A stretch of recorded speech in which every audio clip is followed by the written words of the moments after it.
Good afternoon. Welcome back to our Thursday webinars.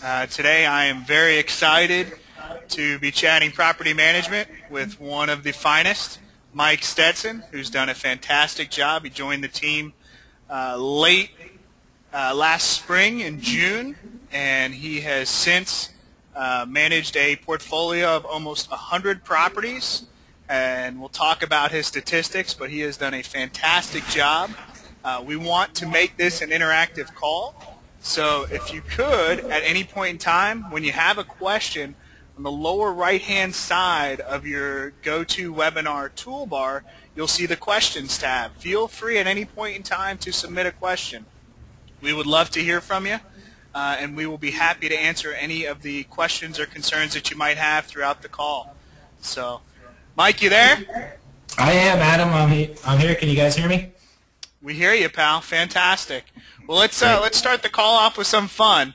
Obviously, the email that went out probably scared a couple folks. Talked about a maintenance request in the early AM, which is certainly one of my biggest fears. Mike, why don't you share with the group one of the challenges or horror stories, if you will, that you've experienced in the year that you've been a property manager to lighten the mood.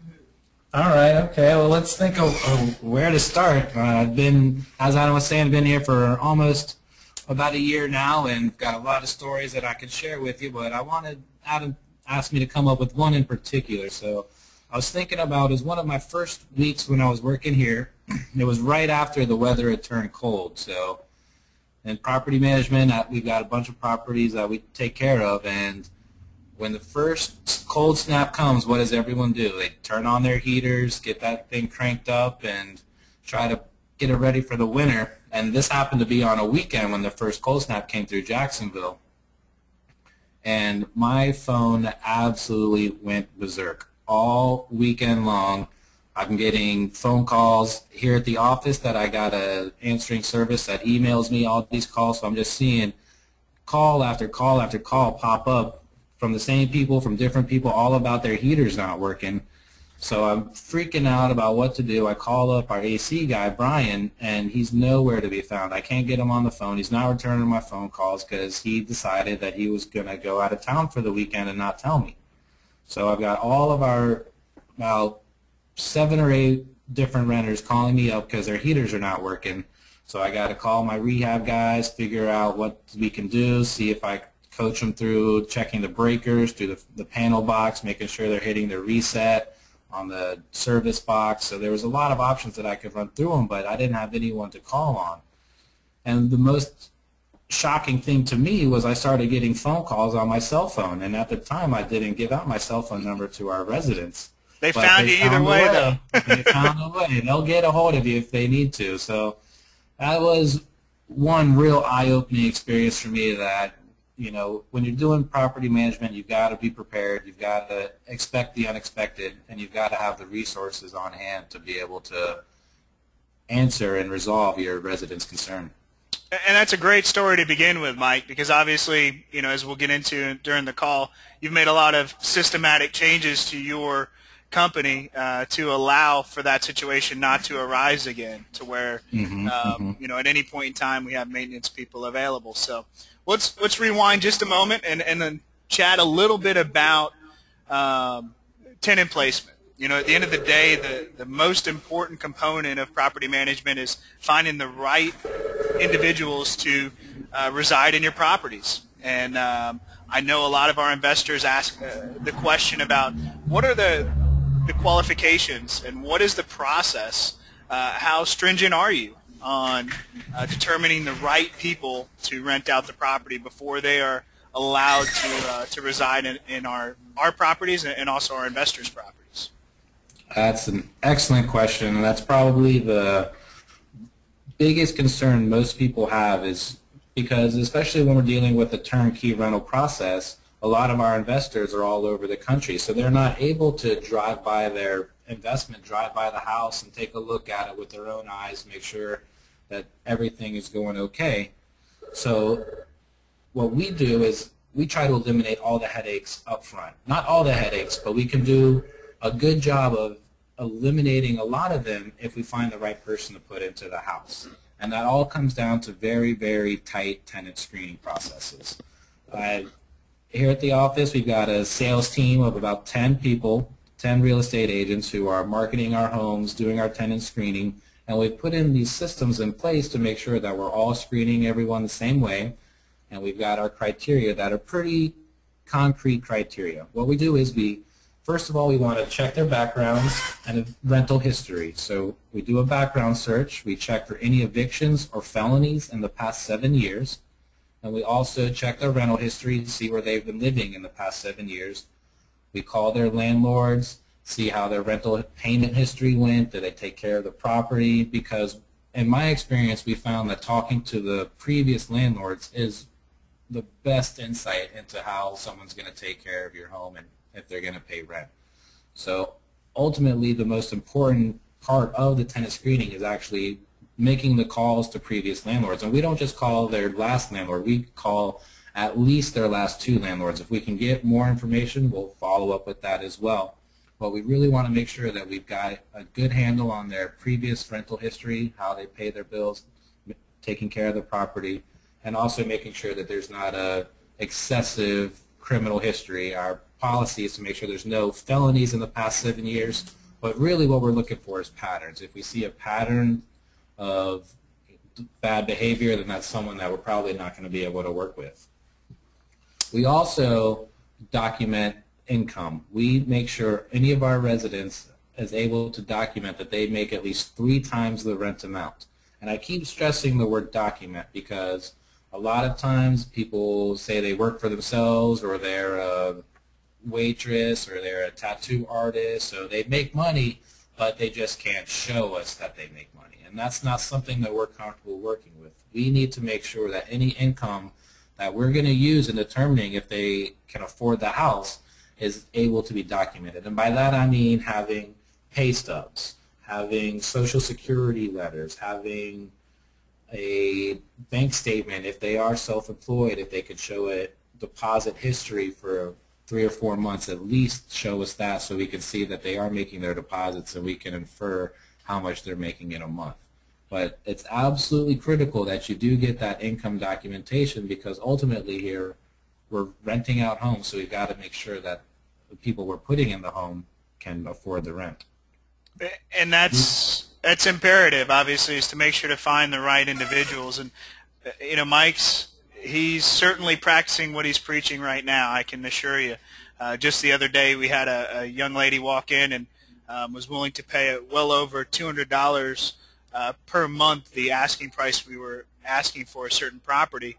And during the background and the eviction checks, we found out that there were some issues with her past landlords, and we decided to pass on her. So while she would have been willing to pay well above market value, we kind of sensed there was a reason. And Mike does a great job. His team of sales reps do a great job of qualifying the right individuals, because frankly we don't want to rent to anybody. It's important that we're very selective, because we are also renting for the benefit of our investors throughout the entire nation. So, and a quick story about that, Adam, as well, is because she did have the ability to pay more than we were looking for that house, but how much would it have cost us on down the line? She seemed to have a lot of issues with asking for maintenance requests, trying to get things repaired and done, and every previous landlord we talked to said, you don't want to get involved with this girl. She's not some, we just got out of court, we had to come to some kind of agreement. So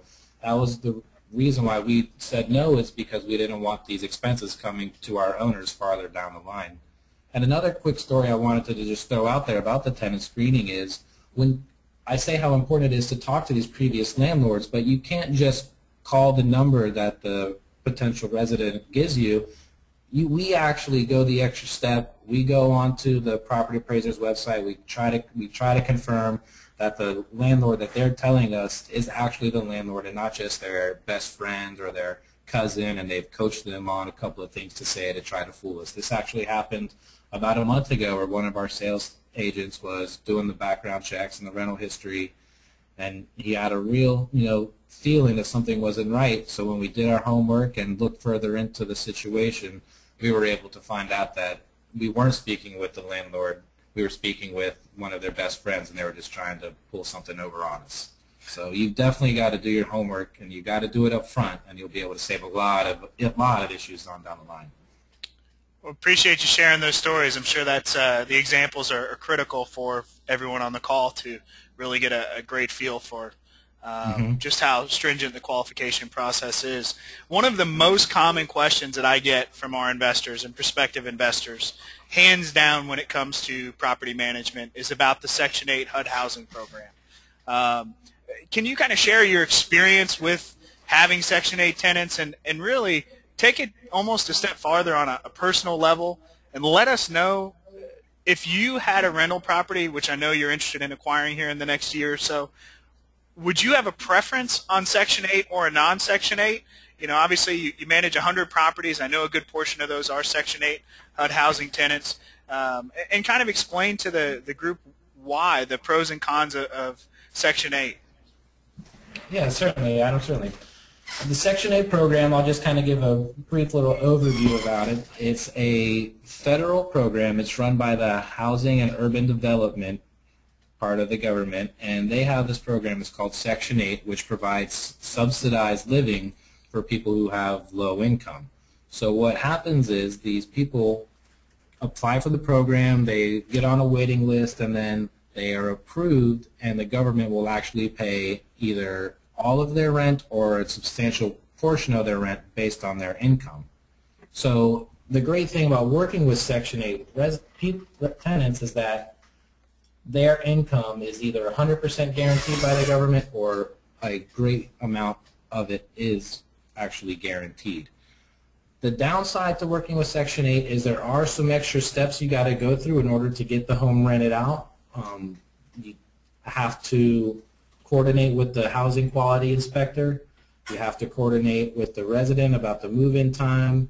You got to make sure that we get their portion of the rent as well as what we're going to get from the government. So there are some more steps involved. It does take a little bit more time, but with our experience, we're able to streamline that process. We're able to actually do these background checks in addition to what Section 8 has on their background checks. So we still do our homework on every resident no matter what. Everything's the same. We still want to verify their background, their rental history. We still do an income verification. It's a little bit different. We just make sure that they're going to be able to have 3 times what their expected portion of the rent is. But overall, my experience with Section 8 residents has been fantastic. Since we do our own background checks, we are able to make sure that these people are a great fit for our home, just like anyone who's not on the Section 8 program. And I've heard the horror stories about people tearing up the houses and doing a lot of damage, but that's part of the tenant screening process. And being able to make sure in advance whether someone's going to do damage and tear the house up, or whether it's someone who's going to take care of their family, they're looking for a great place to live, and that's something that we can provide for them. Good, good. So you would vote thumbs up on Section 8 because of the guaranteed income, but you would urge folks using another property manager to make sure that they're still doing their diligence and background checks and rental history just to verify that it is the right tenant regardless of whether or not the rental income is guaranteed, correct? Exactly, exactly. And I'm really trying to stress the tenant screening that we do because I've talked to the Section 8 counselors and the people who are running the program over there to see exactly what they are screening for when they're deciding whether to accept people to the program or not. And it's not nearly as comprehensive as what we do. We are actually looking for any evictions, felonies. We're going back 7 years, and the Section 8 screening process is much, much looser than what we're doing. So that's why if you do your homework to start with, the Section 8 program is fantastic because it really protects you from loss of income. That's one of the greatest dangers with dealing with rental homes is the person that's in the house, can be totally motivated to pay their rent on time, really take pride in the house, but if they lose their job, if something comes up, they've got unexpected expenses that arise, and no matter how much they want to pay their rent, they may not have the ability to. So that's where the Section 8 program is a real nice insulator in that it gives you that protection from loss of income. Okay, fantastic, Mike. And actually just received a question from one of our attendees on the call right now, and the question was, what are, in regards to tenant placement, what are the upfront costs that the investor or the owner incurs to have you as their property manager? Good. I'm glad you went over this. This is actually a question I got the other day with one of our owners, and I wanted to make sure that I get this very clear and upfront. There are 3 charges associated with doing property management with our company. The first one is, of course, the tenant placement fee. We charge half the first month's rent. Typical industry average is, usually the first month's rent. We're trying to provide some additional benefit to our owners, so we only charge half the first month's rent. The second charge that's going to be associated with management is the actual management fee. We do collect 9% of the monthly rent, and that is our management fee. That's collected monthly. So far we've got our tenant placement and our management fee, and then the third cost, it's really not so much as a cost. What we call it, it's a $250 repair escrow account. What we do is out of that first month's rent, we're going to withhold not only this tenant placement fee and the management fee, but also a $250 which we're going to hold in your portfolio in order to handle any kind of maintenance requests that may arise between the period from when we collect rent and when we pay out our cash flow to our owners. So that way I don't have to come to you on the 27th of the month and say, hey, I know I just gave you your cash flow. We had a plumbing issue that came up. We really got to take care of this. Can you go ahead and forward the funds over? We've got that $250 to take care of any items like that. So the charges that are involved with property management are simple and straightforward. We just got those 2 charges for the tenant placement and management fee, and then we also have that $250 repair escrow that we hold in reserve for you. And in regards to the repair escrow, Mike, how much decision making does the owner or the investor have in saying thumbs up or thumbs down? Let's say a faucet is leaking and we need to send a plumber out there. The tenant is, urging us to do so. Is that a decision that you'll consult the owner or the investor about before you actually send the plumber out there and reduce the escrow amount by the cost to do so? Or is it something that you'll just go ahead and make the decision on behalf of the owner and then document it? And also maybe walk us through how forthright and how an owner or investor can see all of these reductions, because I know we've talked to property managers in the past, and we've had owners who've worked with other property managers, and their biggest complaint is typically the lack of transparency on the deductions. How have you curbed that concern, and also how do you make the decision on whether or not to handle a maintenance concern or question from a resident? All right. That's a great question. Well, first of all, it's totally up to the owner, up to the investor, how involved they want to be.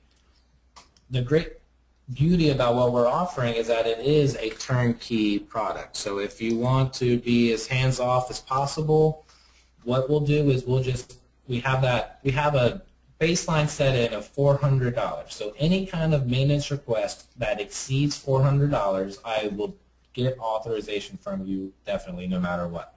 If it's between $200 and $300, we'll probably more than likely give you a call just to make sure that that's okay with you, even though we have that $400 threshold. But we just want to keep you as informed as possible. But anything that is below that $400, if it's a maintenance request that we are going to take care of, then we'll go ahead and jump on it, because not only are we trying to provide great customer service to the owner, but we also want to provide a great service to the resident as well. So if there's an issue, we want to address it as quickly as possible, because most people have a kind of adversarial relationship with their landlord because they feel like they ask for a request to get done, and it either takes a long time or it never gets done, and then that's when they look for another place to live. So if we can be responsive to what they're asking for, that makes them want to stay with us. A lot of our residents are excited to renew their lease because of what the service that we provide to them, and also because of the relationship that we develop with them. But I also want to point out that we don't just pay for every maintenance request that comes in. I understand that every dollar is critical when you're talking about monthly cash flow, and if you do get a $200 maintenance expense, that almost wipes out all of the profit that you can make for that month. So that's one of my biggest responsibilities, is to actually train and coach our residents on what we will do, what kind of maintenance we will take care of, and what they're responsible for. So right from the very start, when they come in to sign the lease, on the lease we've got sections talking about maintenance and the expectations that we have and they have, and that if there is a maintenance request that gets sent in due to their normal daily usage, like if a hair clog is backing up a drain, that would be something that they will have to pay for. I don't mind organizing it and sending out one of our plumbers because I know the job's going to get done right, but they would actually have to pay for it, not our owner. And going in hand with that, you talked about how can we provide that kind of transparency and insight into the costs. Well, what we do is we have an online property management software system called Propertyware that all of our owners and all of our residents can log into. Everyone's able to see when rent is paid, when maintenance requests come in, when the work was done, and then I will actually scan the invoice that I get from my vendors that are out there doing the work, scan it into Propertyware so that way the owner can see exactly what the charge was, what the work that was performed, and the cost of it. So I know that these maintenance repair costs are absolutely critical to making sure that we're able to keep our cash flow numbers where we want them to be, and providing the information about why the money was spent is something that most of our owners are absolutely critical about. I couldn't agree more. And as Mike alluded to, the question that most of our investors and probably most of you on the call, ask most often is, what are the drawbacks to a turnkey rental investment? And obviously the risks associated are, as Mike alluded to, maintenance. And then the other that I'd like to touch on just briefly is vacancy. Obviously, Mike, you've been here a year. You've had a handful of different properties that you've been working on renewals. What are some of the things and the steps that you do and Progress Property Management does to maximize the lease renewal to entice the resident to stay? I mean, obviously, you train and you coach and you build a fantastic relationship with them, but at the end of the day, the house and the situation for the family has to provide value. How do you ensure a high rate of renewal so that our owner and our investor doesn't have to worry about a vacancy, which obviously thoroughly, jumps into their cash flow in a negative manner? Yeah. If you've got a property that's just sitting there unrented out for a month or two, that's really going to kill your annual income. So what we really focus in on is making sure that our residents have every opportunity and are wanting to renew their leases. That's kind of what separates us from other management companies, is that we have our goals aligned with your goals. Management companies, one of their main sources of income is tenant placement. But we're not trying to make half a month's rent each year. We're not trying to get a tenant placement fee for each property. What I would rather do is have the person renew, continue that lease so there's no gaps, it keeps our expenses down, and it keeps everybody happy. So a way that we focus on getting our residents to renew leases is by offering them kind of anniversary upgrades.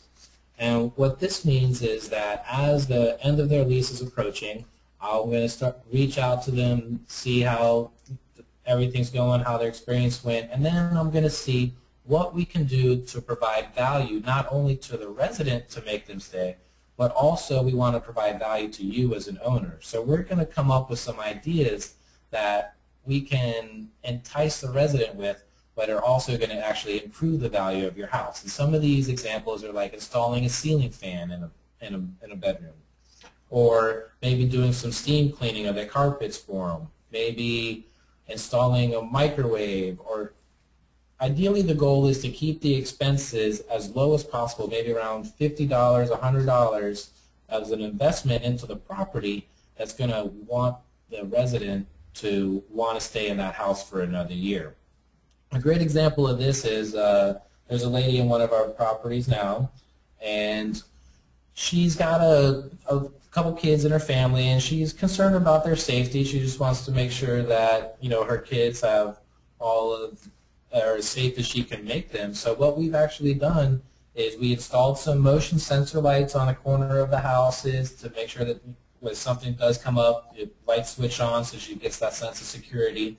And also another thing that we talked about is maybe installing a fence, a perimeter fence to kind of keep her kids in so they won't run out into the street. And that's something that she's said would definitely help her consider to renewing her lease.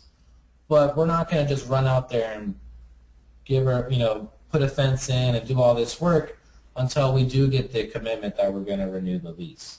So that's one thing that we can use is say, yeah, we'll put it in the fence for you, no problem at all. Let's just go ahead, re-sign a lease, get you locked in for another year, and then we can go ahead and get those repairs done for you.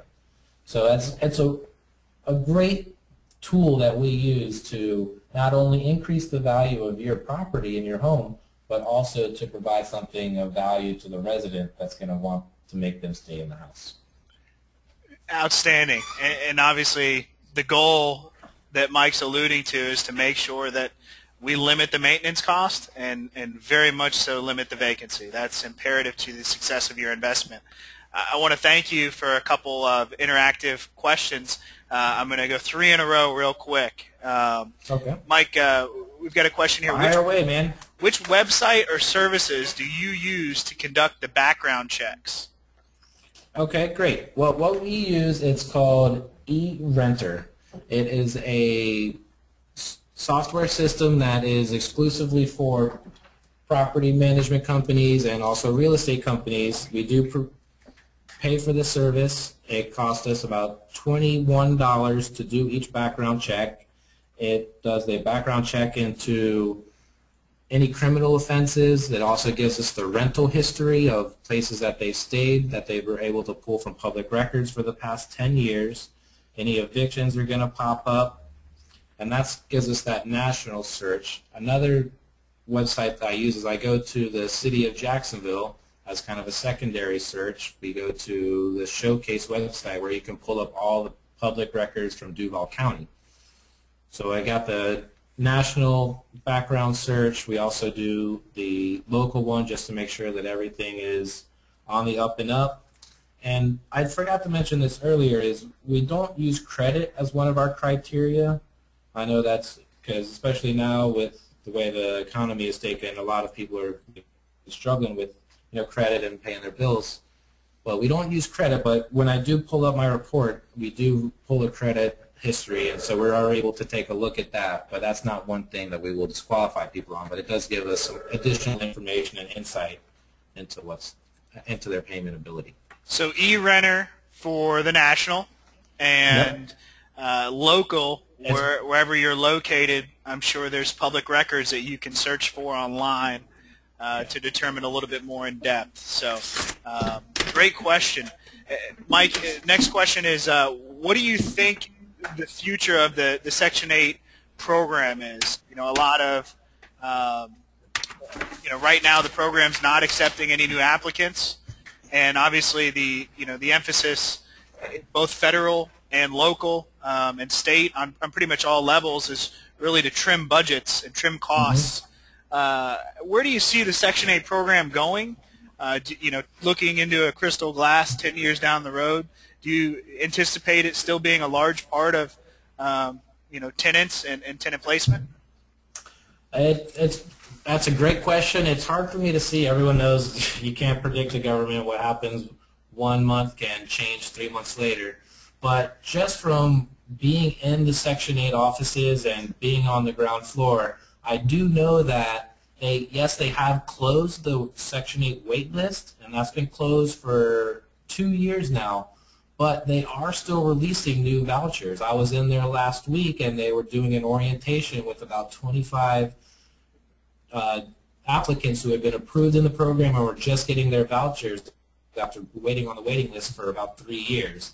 And about 2 weeks before that, there was another orientation meeting. So it is true that they're not accepting any more applications and putting people on the wait list, but those people that have been on the wait list are running through the system, and they are getting their vouchers for the very first time.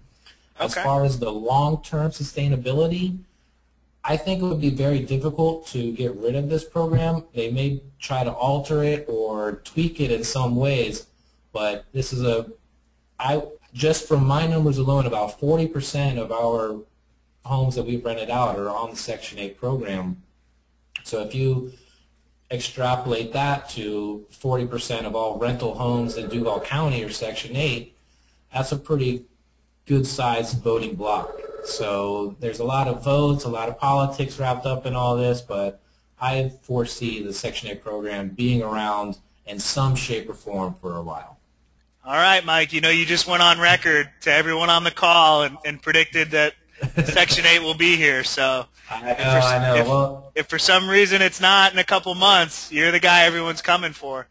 Well, that's the beauty about what we do is we can adapt. Our business has, morphed and evolved over the past couple of months and years, and we'll continue to do that. So if that's the market we're presented with, we'll adjust and we'll adapt and we'll react to it quickly. And one of the things that Mike alluded to is I think he threw out the number 40% of our tenants are Section 8 tenants. The good news is that it's a balanced placement currently.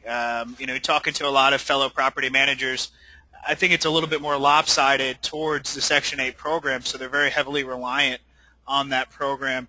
Mike and his 8 sales reps do a fantastic job of covering the market and marketing in other ways outside of the program, and of course doing their diligence up front, so that should for one reason or another Mike's prediction be erroneous, which we certainly hope it's not, but should it become that way, I think he feels confident that he still will be able to get top dollar rent for our investors and fill a vacancy in a very short period of time. Mike, one other question we just received was how do you determine whether or not to raise the rent on renewals? You talked about all the things that you'll do for an anniversary upgrade to ensure a renewal. What's your determining factor on whether or not when you re-sign a lease or extend a lease, if it's at the same rate as the previous year or if it's a bump? Well, in our lease, we do have a section that does provide for these rent bumps, these rent increases, and that's something I do go over while we're signing the lease. I let them know that during the year we're going to reassess if taxes increase or if for some reason we're not able to get the cash flow number that we want, we will adjust the rent accordingly. Now, when we are working, since we are talking about the Section 8 program, at the current time, we cannot do rent increases for our Section 8 residents. The funding is kind of tight right now, so they are renewing leases and continuing them, but they won't approve any rent increases. So we can get our rent increases on the open market, and the way we determine that is, like I said, if taxes increase or if the owner wishes it, we will put in an additional rent increase. That's something we've done before. And that's something that I use also as one of our enticements to renew a lease. Say we're about 6 months out from the resident's lease expiring and running out, but we'll go ahead and start that conversation. Say, hey, would you like to renew your lease? Go ahead and lock up another year so that way you can avoid a rent increase. Go ahead and sign the lease now and you don't have to worry about your rent increasing in 6 months. So that is something that we will use as an incentive to renew a lease, especially if it's someone who we absolutely want to keep in their house. There's some residents who are keepers. They take care of the house, they pay their rent on time, they pay early, they are very, very responsive and taking ownership in the home. So if there's someone who we feel we have to keep in that house, then that's something we'll definitely be willing to do in order to keep them in the home. And one thing you touched on that I certainly want to reiterate for all of the attendees and listeners and our investors is the fact that the Section 8 program, one of the drawbacks to it is that you can't sign multi-year leases up front, whereas some of the other tenants or residents, I know that you have a handful of folks that have signed 2 and even a few that have signed 3-year leases which is fantastic as an owner and investor because it's secure, rent for a long period of time, and also that the resident's probably going to take a little additional ownership in the home because they know they're going to be there for a period of time. Last question here that we just received is clearly from a local investor, if you will. Which zip codes in Jacksonville do you feel are better for top dollar rent? If one of our investors is looking to buy a house to hold long term, which zip would you recommend? And obviously, share your experience as the couple that have really been very easy and quick to rent, and also for top dollar for our investors. Yeah, well, everything in real estate is, of course, unique, and locations play a big factor into it. We primarily buy in areas that we have great confidence in. So we're usually buying in the south side, in Arlington, and a couple of areas in the west side. So we got some houses in the 32207 area of the south side, kind of in the St. Nicholas area. We've got some in the 32246 around Beach Boulevard. And sorry for those of you who aren't super familiar with Jacksonville for throwing these terms out there. We also have a couple in Arlington in the 32211 and the 77.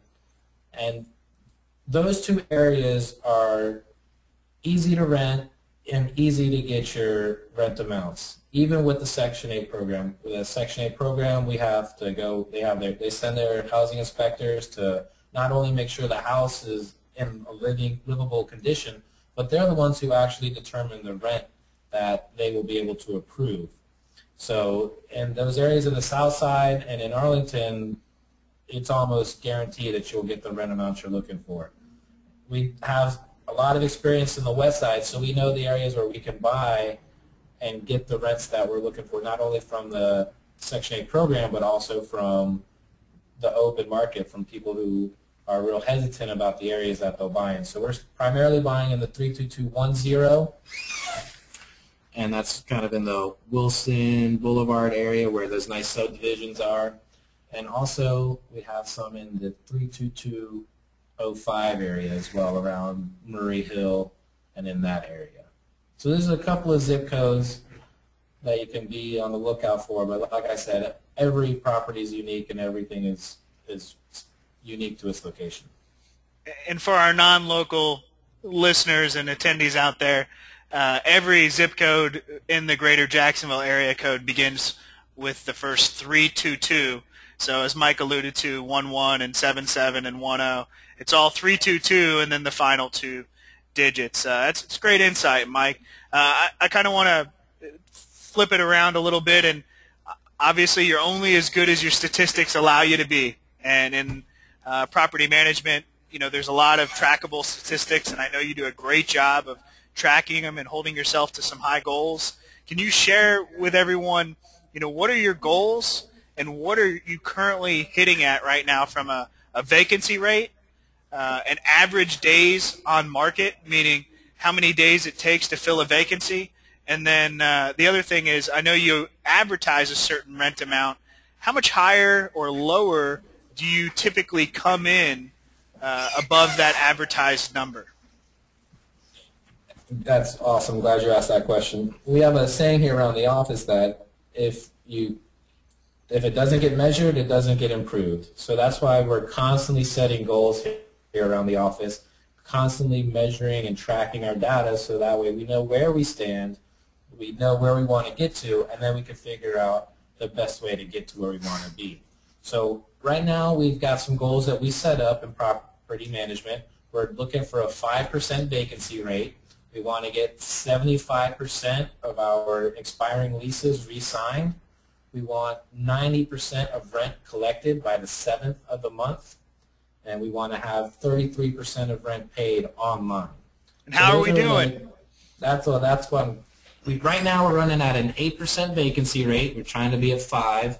We just had a couple of new homes that we just finished the rehab on last week. So that's our real-time vacancy rate number. We kind of track that at the end of the month, so I'm confident in the next 20 days we'll be able to knock out some of those homes. We only have 5 homes available that the renovations are complete, everything's cleaned up, we can have people walk through there. So we've got 5 homes that we were able to show, and out of that, that creates that 8% vacancy rate. We've actually re-signed 100% of our expiring leases this year. So we've had 7 leases that we re-signed this year, so that's avoiding our vacancy concern. Just in 2011, correct? Just in 2011, yeah. And as far as rent collection, this is the big one. We're at 91% of rent collected in March by the 7th of the month. And actually, I'm happy to say that number's probably at about 98% now. Today's the 10th. I've collected rent from every single person that we have, except for one lady who we have an agreement with. She runs a daycare, and so she always pays on the 23rd. But I still count her into my numbers, so we've met our rent collection for the month. She kills your 100%, huh? Yeah. But she's worth it. She's been with us a long time. We like working with her. She likes working with us. So good. It's excellent relationship. Good. And how about your average days on market, Mike? How long does it typically take to find a tenant for one of our homes? Okay, well, we do start our marketing processes as soon as we purchase the home and decide that we're going to rehab it and do the renting of the home. We're going to start marketing it out right away. So we're able to get a head start on our marketing process, which really helps us with keeping our vacancy numbers low. Right now, we're averaging 24 days on market after the rehab's complete. And honestly, that number would be a little bit lower, but there were a couple of our older homes that we had rehabbed about 2 or 3 years ago that became available again, and we do the renovations on those, and those numbers are kind of skewing my numbers off. But right now, I'm pretty happy. We got 24 days on market, and probably even something I'm even more proud of is the fact that we are getting, on average, $38 over what we're promising to our investors. And honestly, our cash flow numbers, we've been getting about $50 to $75 over what we're projecting recently. But we're averaging right around $38 over our projections. And that's huge. So, Mike, just to give you an example to kind of illustrate Mike's point there, that last little nugget, if we're committing to our investor, to the owner, $1,000 is what we're aiming for and what we're marketing to the public for the property, he on average is getting $1,038 for that property, which is fantastic because that's just extra income and extra cash flow each and every month for our owner and for our investor, which is fantastic. Well, Mike, I really appreciate you spending some time with us today. I'm sure it was extremely beneficial to our investors out there and our prospective investors to get a glimpse into what you do. I know we will certainly welcome you back here probably within the next month to 6 weeks on our Thursday webinar series to chat a little bit more. I know there's a lot of other questions we could go into, but for the sake of time, we'll try to wrap it up. Mike obviously does work with all owners and all investors, whether or not it is a Progress Home Buyers or Jacksonville Wealth Builders property. He will take referrals. The going rate for anyone right now is 10% management fee. If you're not a current investor within our Jacksonville Wealth Builders program, if you are an investor, the monthly management fee is actually down to 9%.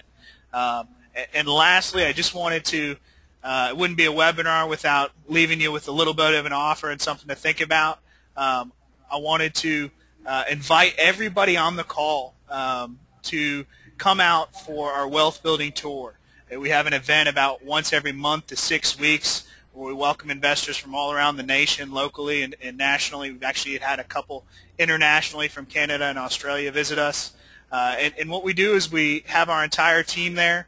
A lot of the transparency and insight that you've learned from Mike, you will also learn from our renovation team and from all members of the staff. We will actually go out and take a look at about 5 to 6 homes in all different stages of the renovation, so you can see the shells that they are to begin with and the beautiful homes they become. The website is listed. It's www.wealthbuildingtour.com. The next event is Saturday, March 26th. It will be a full-day event, probably from about 9 to 4 here in Jacksonville, Florida. So we certainly look forward to hosting another round of wonderful, interested investors. So appreciate your time, as always, and look forward to seeing you on the call next Thursday at 12:30. Thank you, Mike, and thank you for everyone who has attended. Okay, you're welcome, Adam. No problem.